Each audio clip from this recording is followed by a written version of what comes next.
काजल एक आत्मनिर्भर और साहसी लड़की अपनी बुद्धिमानी के लिए जानी जाती थी। वह अपने छोटे भाई संजीव और माँ के साथ एक छोटे से शहर में रहती थी। एक दिन काजल ने अपनी सबसे खास सहेली रिया की शादी के लिए एक खूबसूरत सूट सिलवाने का फैसला किया।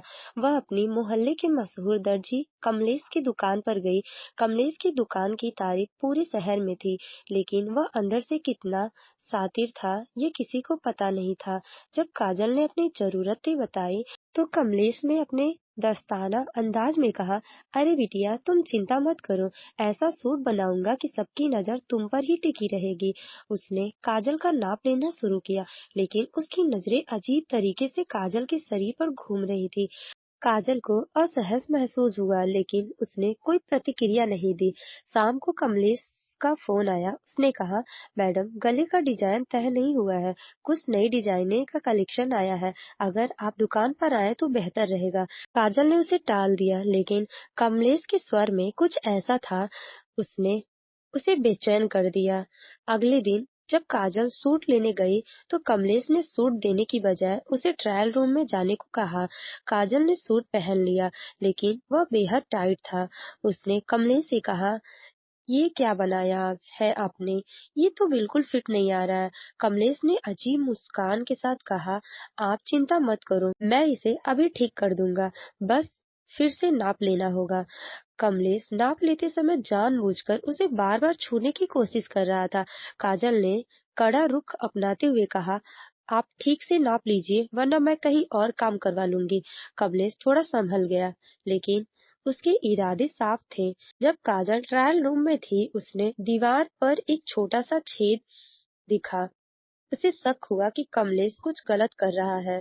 उसने ध्यान से देखा और पाया कि ट्रायल रूम में एक कैमरा छिपा हुआ था। उसका शक सही निकला। काजल तुरंत समझ गई कि सिर्फ उसके साथ ही नहीं होगा। वह वहां से बिना कुछ कहे लौट आई, लेकिन अब उसने कमलेश का सबक सिखाने की ठान ली। उसने अपनी माँ और भाई संजीव को पूरी बात बताई। संजीव ने अपने दोस्त इंस्पेक्टर विजय से संपर्क किया। विजय ने कहा, यह कमलेश बहुत चालाक है, इसे रंगे हाथों पकड़ना होगा। हमने एक प्लान बनाया। काजल ने अगले दिन कमलेश को फोन करके कहा, सूट बहुत खराब बनाया है, मुझे फिर से आपका काम देखना होगा। कमलेश ने मुस्कुराते हुए कहा, कोई बात नहीं, आप आ जाइए, मैं इस बार आपको निराश नहीं करूंगा। इंस्पेक्टर विजय और उसकी टीम सादे कपड़ों में दुकान के बाहर निगरानी करने के लिए तैयार थी। काजल ने खुद को एक चुपके जाल के रूप में पेश किया। जैसे ही काजल दुकान पर पहुंची, कमलेश ने उसे ट्रायल रूम में भेज दिया।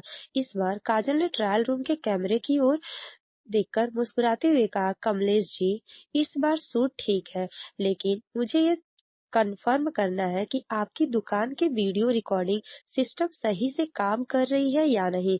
कमलेश ने चौंकते हुए कहा, आप ऐसा क्यों पूछ रही हैं? काजल ने कहा, क्योंकि पुलिस जान चुकी है। इतना सुनते ही पुलिस अंदर घुस आई।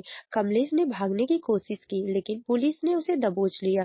दुकान से कई ऐसे छुपे कैमरे, हार्ड ड्राइव और कई लड़कियों की आपत्तिजनक वीडियो बरामद की गई। जांच से पता चला कि कमलेश कई सालों से लड़कियों की वीडियो बनाकर उन्हें ब्लैकमेल करता था।